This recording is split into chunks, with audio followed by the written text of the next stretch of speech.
Hey church, good morning. I am Jared Farley. I'm the young adult pastor here at First Baptist, and I'm with Greyson Stevens. And we're together. We have a passion for evangelism, and we just want to do some simple training this morning, today, so you can take a look at this at some point in the future and just get a little bit more confident in sharing the gospel. And we want to introduce a simple tool for you to use. So this is one called the 3 circles.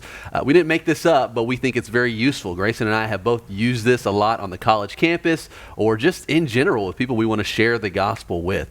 And so it's an awesome tool because it's visual, it's very simple to learn, and we think it's a great equipping thing, and it really relates to a lot of people in this day and age in our city and in other parts of the world as well. And so that's kind of what we want to do today, is just introduce you to this tool so you can get a little bit more familiar with it. Yeah, definitely.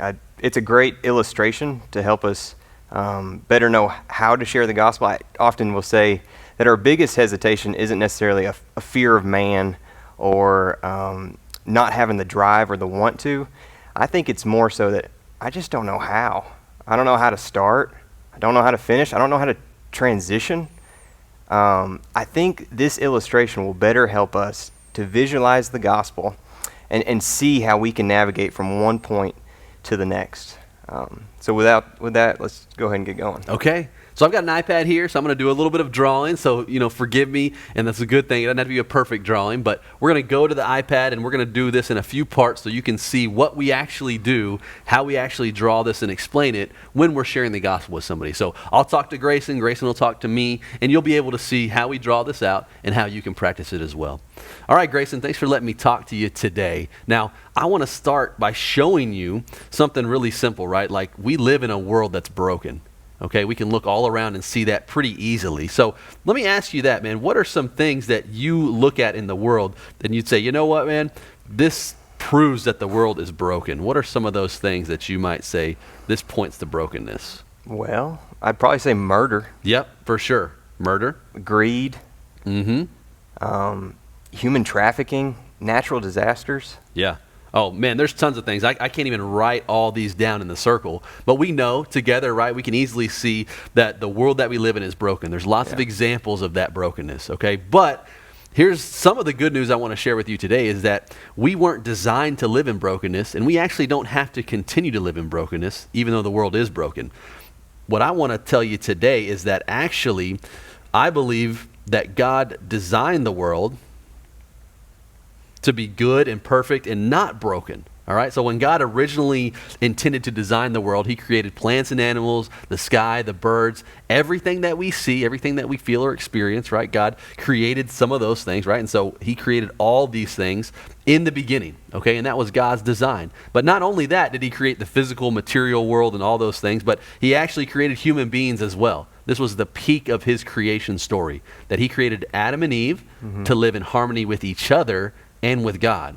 And so we can see right at the beginning in God's original design that he wanted humans to live in perfect harmony with God, to have a relationship with him, to walk with him without any separation happening between them. But here's the catch. Between the way that God designed the world and the world that we live in of brokenness, something happened. Okay, now I don't know if you're familiar with the story or not, but do you remember what happened to break the world, in essence, that God designed and throw us into a world of brokenness? I've heard it before. Something about maybe someone ate an apple. Sure, yeah. And so if you go back to the story with Adam and Eve, God gave them a command, okay, not to eat of a certain fruit, okay? Now, it's not the eating of the apple itself, but it was the disobedience to God's command, right? Adam and Eve wanted to go their own way. And so they chose to disobey God, to do what they wanted to do. And what we would call that in the Christian faith, and you've probably heard this word before, most people have, is we would call that sin. Right? Sin is any disobedience to God. And so because originally God designed the world to live, for us to live in perfect harmony with him, but because Adam and Eve chose to sin and go their own way, that's what separated us from God and put us in this state or this world of brokenness. So not just Adam and Eve sinned, right? But we have all sinned, right? Any of us can know and admit that, man, we've done bad and sinful and harmful things. And so that's what places us in this world of brokenness. Okay, so I just want to stop there, Grayson, and just talk a little bit about what we did. So again, this is the first part of the 3 circles, so there's a little bit more we'll get to. But we started with the brokenness circle, really simply because we can all relate to brokenness, right? Everyone out there, if you're watching this, right, if you know, all of us can have a common ground that the world's broken, right? It's easy to see that. And so we go back to God's design as well to talk a little bit about how God didn't want it to be this way. And of course, we have to establish sin. I mean, sin is a huge piece of the gospel. And so we want to, at some point, help people understand that their sin is separating them from God, and it's actually put us in this world of brokenness. And so there's consequences for sin. There's things that come out because of sin. So I'm going to go ahead and pass it to you, Greyson, and let you talk a little bit more and get into the second half of this. Yeah, definitely. This is where we like to kind of put a twist on it. We like to use what's called the good person test. It's something we've seen to be very valuable for the culture that we live in. Like he's said so far, is our problem is separation. We're currently in this state of not being in relationship with God, and the Bible tells us that righteousness is required in order to be back in relationship with God. And so the good person test, what it does is it compares us to the righteous standard, God's law. We look at just a few, and it could get awkward with the person, but I find it very beneficial. It's kind of like if you have your dining room table and you got a window up next to it, and in the morning you go to open the window, the light illuminates in. What does that light do?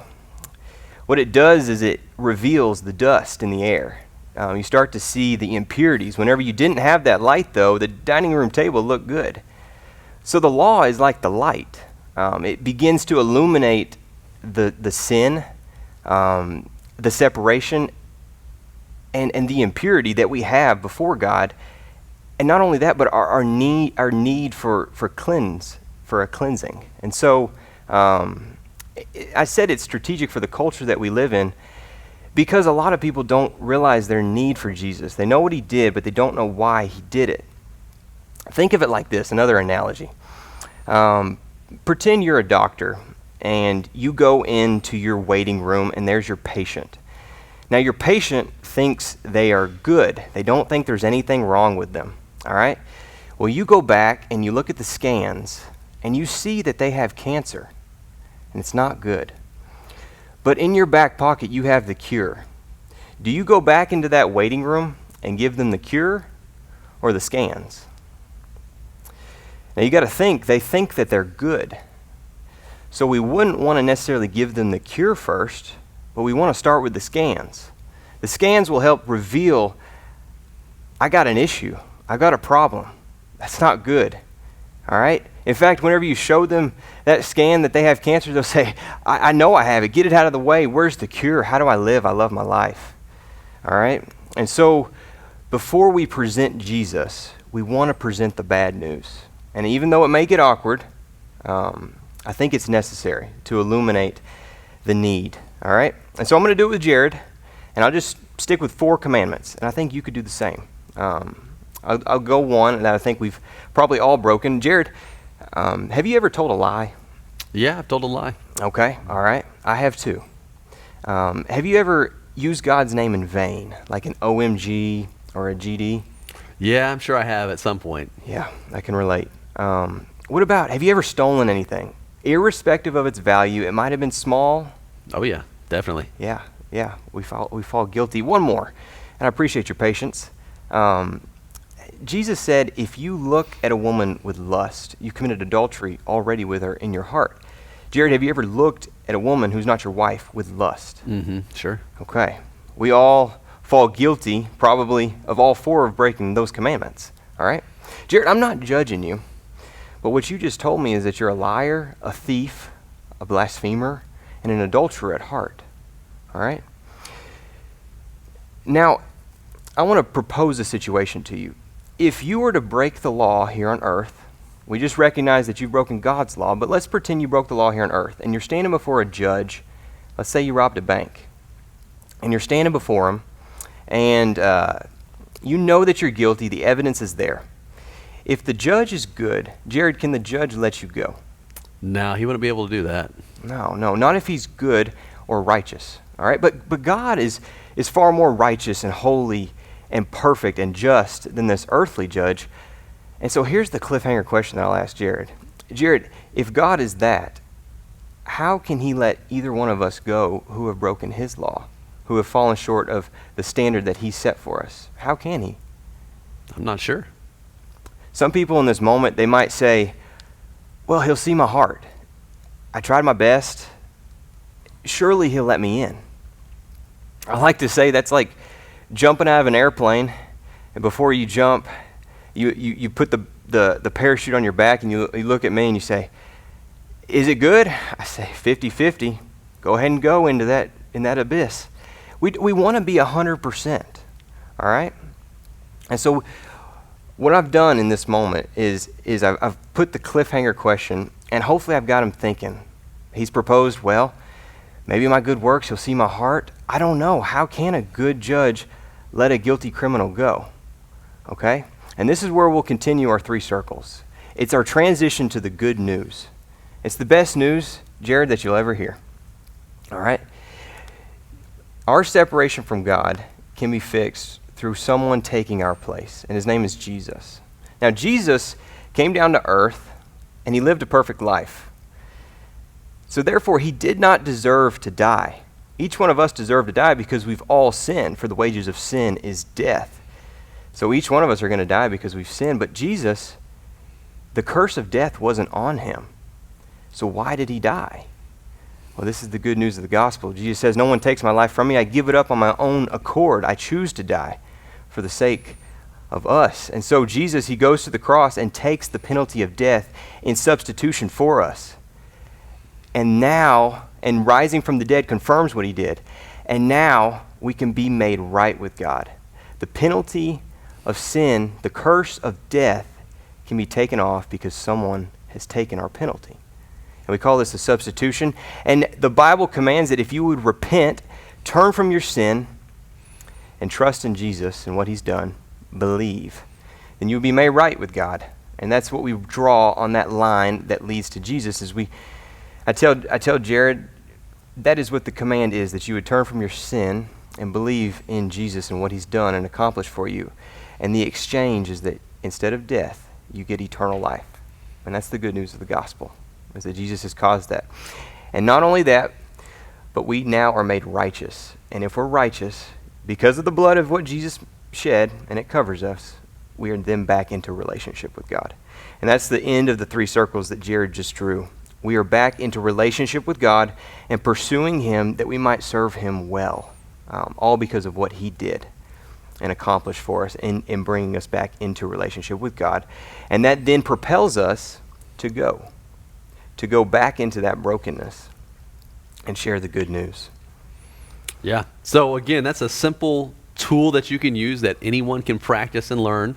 But a very important thing, if you get the opportunity, which we hope you do, to share the 3 circles with somebody, we always like to follow up. And again, you couldn't really see a lot of it, but throughout this entire presentation, we want to make sure you're interacting with the person, right? We want to ask them questions. We want to get to know them a little bit, kind of like what you saw Greyson and I doing, but even more, ask them questions, pause if you need to. But at the very end of you getting the opportunity to share this with somebody, we are always going to ask 3 questions based on this illustration. So the first question I'm always going to ask somebody, just to have some more dialogue and conversation, is, hey, just a simple one. Do you have any questions about this? Right, so I want to just give them an opportunity to reflect on it, to look, to see what kind of questions that I can clarify. What do we need to explain a little bit further? Anything like that. So that's the first question. The second question would be, okay, after they have any questions and after you answer those, you'd say, well, where would you place yourself at within this illustration that I just drew for you?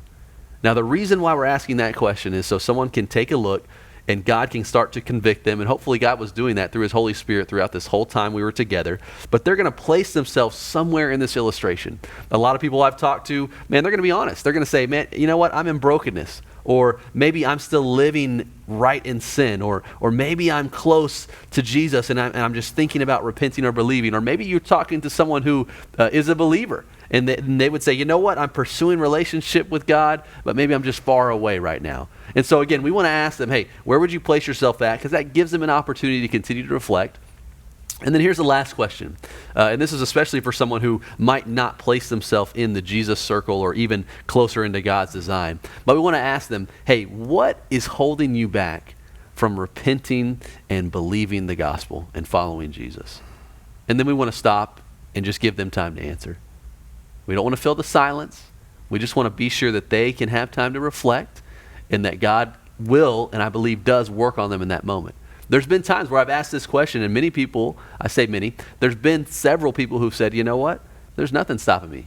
I want to trust in Jesus right now. But probably the majority of people, the first time they hear this or the first time I'm sharing this with them, they're going to give me a reason, which is very good because that gets me to know them a little bit more. They're going to give me a reason why they're just not ready to make this decision yet. And that's okay. So when I hear that and when I get that, then I'm going to close out the conversation with them and try to bring it together. So I'm going to do a couple things. I'm going to encourage them to find community. I'm going to say, hey, thanks for this conversation today. I encourage you to find a local church to get connected to. And this is a chance where I can invite them to my church. I can invite them here. If they are connected with roommates or if they already have a church that they're familiar with or that they're going to, then I would sometimes maybe encourage them to go there, especially if I know the church and I know about it and it might be a good community for them that preaches the gospel, then I would definitely send them there. So I'm going to encourage community.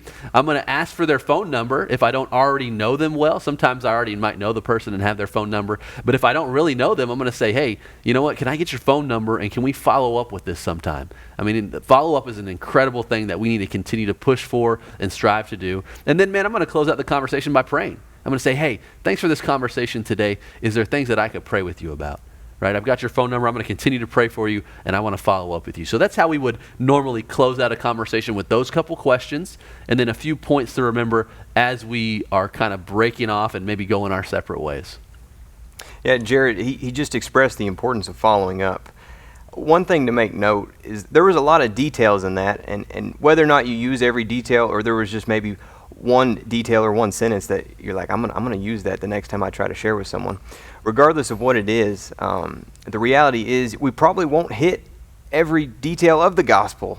I hope we do, and I hope it's effective, but that illuminates the need for a follow-up conversation. We want to further explain, see where they're at. What don't you understand that I might better portray this good news? There's a statistic out there that says it takes 7 times for a person to hear the gospel and then believe. I don't know how accurate that is, but if that is the case, we should be prepared to reiterate the gospel a few times in a person's life before they believe. We never know when the Holy Spirit might make known this truth and transform that heart. But may we stay persistent and practice. This takes practice. A lot of conversations happening in your head. Maybe me and Jared talking about it before going up to somebody. Hey, if they say this, will you help me out? Don't really feel prepared on that. It's okay. Prepare yourself with practice and know that there might be something that gets thrown at you and you might not know the answer to it. But we'll follow up on that. Let me get back to you later. We won't be perfect, but with practice, I think we can get better.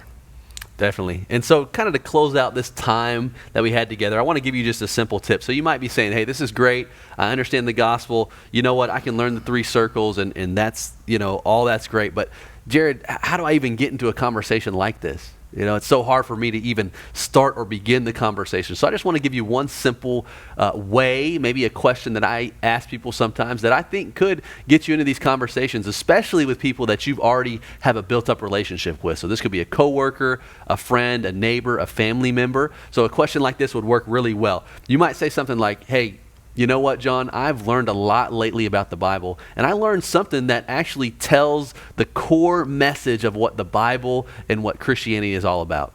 Would you mind if I took a few minutes and shared that with you? Right? It's as simple as that. And hey, the reality is some people might say no. And if they say no, that's okay. You've done your job. You step away, you continue to pray for that person, and you wait for another opportunity.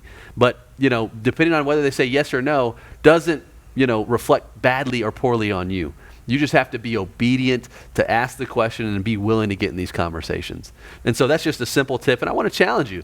Maybe if you're watching this video, whenever you do, I would challenge you this week, right, after you've watched this video, to pray through this, to grab a friend, maybe to go together somewhere or call somebody and set up a coffee or a lunch and just set it up saying, hey, I've got something I really want to share with you about who God is and how to be in relationship with Him.